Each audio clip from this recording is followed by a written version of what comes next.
Aujourd'hui, nous allons parler de banque alimentaire au Canada. Bonjour et bienvenue sur ma chaîne. Je me prénomme Manuela et je suis actuellement au Canada en tant que travailleur temporaire avec un permis de travail fermé. Si vous êtes un habitué ou une habituée de ma chaîne, alors vous savez que je consommais énormément de contenu vidéo pour apprendre plus sur ma procédure d'immigration, mais également pour avoir des informations qui devaient me faciliter mon arrivée et mon intégration au Canada. C'est ainsi que je vais donc tomber sur une vidéo dans laquelle on va parler de banque alimentaire. Bien évidemment, je vais un peu plus pousser les recherches sur ce côté-là et je vais inscrire la banque alimentaire comme les endroits à aller lorsque je vais arriver au Canada. Donc, lorsque j'arrive au Canada, après mes démarches administratives, je commence à me renseigner sur l'existence des banques alimentaires autour de moi. Bien évidemment, je vais d'abord partir sur Google, taper banque alimentaire proche de moi et on va me sortir une panoplie de banques alimentaires. Je vais choisir celle qui est plus proche de moi et je vais me renseigner. Par chance pour moi, je vais tomber sur un monsieur qui partait déjà dans la banque alimentaire où je voulais aller.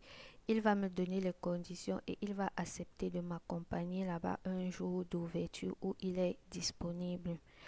Je vais donc y aller avec lui. Petite parenthèse, lorsque je me renseignais, par exemple, mes colocataires ne connaissaient pas l'existence de la banque alimentaire. Donc, c'est après que je les ai expliqué c'était quoi la banque alimentaire et tout, qu'ils ont décidé de venir avec moi. Vous comprenez donc que vous pouvez être en Afrique, mais faire des recherches et tomber sur des informations que même ceux qui sont au Canada n'ont pas encore. Ce n'est pas parce que quelqu'un est au Canada que quelqu'un connaît forcément tout ce qui se passe ici et a toutes les informations. Donc, si vous avez la possibilité, n'hésitez pas. Faites le maximum de recherches que vous pouvez et trouvez les informations qui vous seront utiles à votre arrivée ici. Bon, revenons donc au sujet. Le jour fixé avec le monsieur est arrivé. Nous sommes donc partis à la banque alimentaire. Et avant de parler des conditions de la banque où je suis allée, je tiens à préciser que les conditions varient d'une banque à l'autre. Dans mes recherches, par exemple, je tombais sur les vidéos TikTok où les conditions des personnes différaient. Et avec une personne, par exemple, qui avait dit qu'elle avait donné 3 dollars. Bref, dépendamment des banques alimentaires où vous allez aller, les conditions peuvent être différentes, mais les conditions sont très très simples. Si vous voulez y aller, alors lorsque vous allez arriver, vous allez juste faire vos recherches. Dans la région où vous vous trouvez, dans la ville où vous vous trouvez, il y a beaucoup de banques alimentaires. Vous allez choisir celle qui vous intéresse et ça serait facile. C'est vrai que certaines personnes ne sont pas à l'aise avec le fait d'aller aux banques alimentaires, mais moi je suis du genre que j'ai envie de profiter. Tout ce que le système va m'offrir gratuitement qui va me permettre d'économiser, je vais profiter des avantages que m'offre le système. Je tiens d'ailleurs même à préciser que ce n'est pas seulement les Africains qui y vont. À chaque fois que je suis allée, je tombe sur énormément de nationalités, européens, pakistanais et tout, africains confondus. Donc ne vous dites pas que c'est parce que on est pauvre qu'on part à la banque alimentaire. Non. C'est juste un moyen qui nous permet de faire des économies et avec le prix des choses qui ne font que monter, c'est un très bon moyen pour faire des économies. Bon, revenons donc aux conditions de ma banque que j'avais filmées et que je vais partager avec vous. Donc, comme condition, on dit ayez en main une carte d'identification pour chaque personne pour qui vous demandez. Deuxièmement, une preuve de résidence. Troisièmement, vos sacs. Comme heure d'ouverture, depuis le mois de mai, ils sont ouverts le mardi de 18h à 20h et le mercredi de 10h à 12h.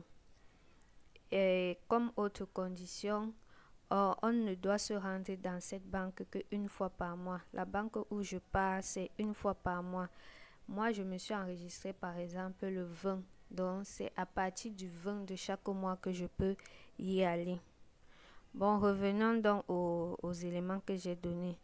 Comme carte d'identification, j'ai juste eu à donner mon passeport. C'est l'élément avec lequel on m'a identifié, mon passeport. On ne m'a posé aucune autre question comme mon statut au Canada et autres. Non. On m'a juste demandé si j'étais seule ou j'étais en famille. Bon, je suis seule. Le monsieur qui m'accompagnait, lui, par exemple, il est en famille.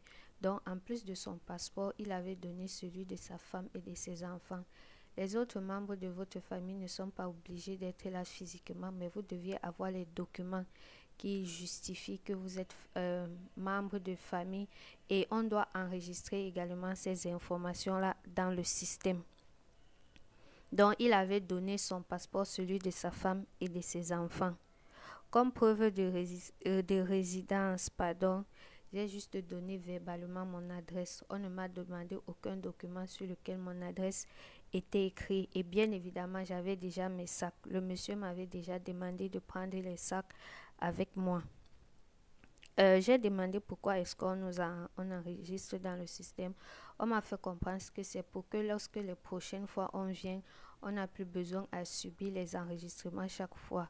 Avec juste notre passeport, on va nous retrouver dans le système et savoir si nous sommes seuls ou en famille. Bien évidemment, à chaque fois que vous partez, si vous êtes en famille, vous n'avez pas besoin de partir avec votre famille. Le monsieur là, par exemple, lui, il part seul. Et les autres fois, il n'a plus besoin d'amener le passeport de sa famille. Puisqu'il avait déjà eu à faire l'enregistrement la première fois avec leur passeport, les autres fois, il part seulement avec son passeport. Et lorsqu'on entre dans son nom dans le système, on retrouve tous les autres détails sur les membres de sa famille et on lui donne la quantité de nourriture proportionnelle au nombre de personnes de sa famille. On m'a également expliqué qu'on nous enregistre pour que une personne ne se balade pas de banque alimentaire à une autre afin que le maximum de personnes puissent avoir les aliments. Parce que comme je vous l'ai dit, lorsque j'ai fait mes recherches sur Google, il y a plusieurs banques alimentaires autour de moi. Donc on ne veut pas que une seule personne fasse le tour des différentes banques alimentaires et empêche d'autres personnes d'avoir. Si aujourd'hui moi je pars dans une autre banque alimentaire et que je donne mon nom, ils seront capables de me retrouver dans le système et de savoir que je suis enregistré et que je prends les choses dans telle banque alimentaire. Ça va faire qu'on ne va plus me donner les choses. Bon, donc lorsque vous arrivez, bien évidemment, vous attendez votre tour, vous entrez en ordre d'arrivée et lorsque j'entre, bien évidemment, je donne mon passeport. Lorsqu'on me retrouve dans le système, le monsieur qui est chargé de vous enregistrer dit à ses collaborateurs si vous êtes personne seule ou si vous êtes en famille. Comme moi, j'étais personne seule, on va donc dire pour une personne. Et ses collaborateurs vont donc prendre le chariot et charger les choses qui correspondent à une personne. Si vous êtes en famille de 2, 3 ou 4, il va donner le nombre de personnes de votre famille et on va vous donner les choses correspondant au nombre de personnes de votre famille. Donc lorsqu'on vient, vous ouvrez vos sacs et vous remplissez vos sacs de ce qu'on vous a donné et vous sortez pour laisser place à d'autres personnes. À la fin de la vidéo, je vais mettre... Parce que quand je suis rentrée, j'ai filmé le contenu de ce qu'on m'avait donné. Donc, je vais vous mettre le contenu à la fin de la vidéo. Bien évidemment, en dehors de la nourriture, il y a également les vêtements. Le centre où je pars, à l'entrée, par exemple, il y a les vêtements qui sont donnés. Lorsque tu arrives, tu peux fouiller ce que tu trouves qui te plaît, tu prends. De même qu'à l'intérieur, pendant qu'on te donne la nourriture, tu regardes autour de toi. Il y a les vêtements, le maquillage, certaines choses. Tu as le droit de regarder autour de toi et de prendre ce qui t'intéresse. Bon, je pense que j'ai fait le tour sur toutes les informations qui concernaient la banque alimentaire.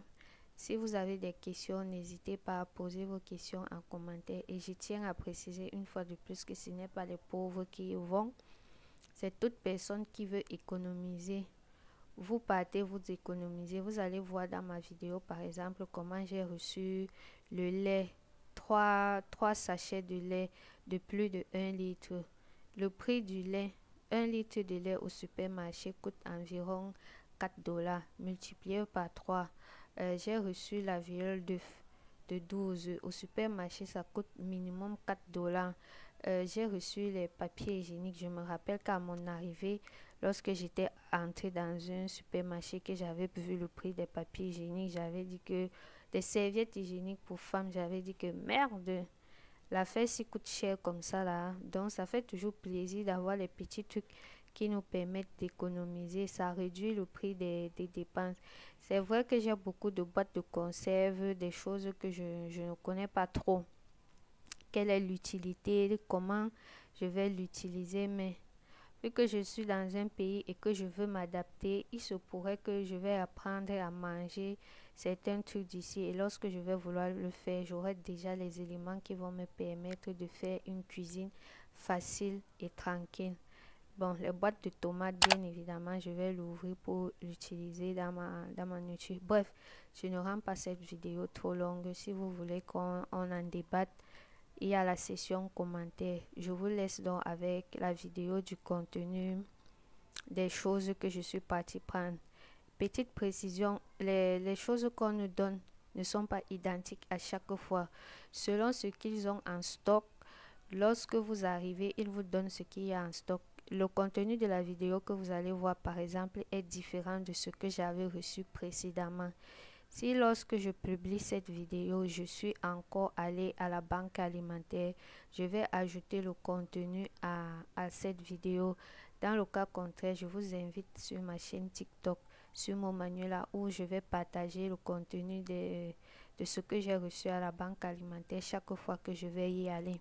Bon, merci d'avoir regardé la vidéo. Je vous laisse avec le contenu.